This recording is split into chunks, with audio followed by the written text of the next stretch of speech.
Hello everyone, welcome to my class. Today we will be learning a story of the unity is strength. So let's see how the unity is here. Once upon a time there was a group of doves.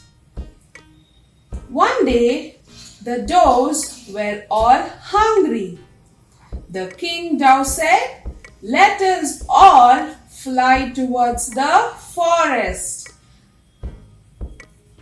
The small dove saw little rice near the tree. They all started eating the rice. There was a hunter. He was watching them eat. The hunter had a gun and was thinking how to catch all the doves. He threw a net. He threw a net on the doves. All the doves were caught.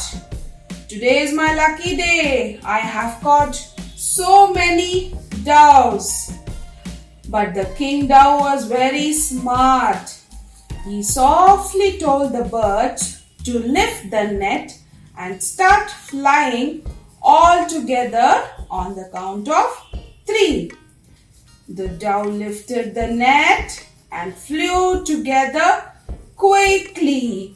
They found a place near the banyan tree. "Help! Help! The hunter will come any moment. Help!" "Do not worry, King. I will quickly cut open the net." And the mouse helped the dove and the birds flew away happily. So kids, I hope you all enjoyed the story. I will see you all in the next class. Bye.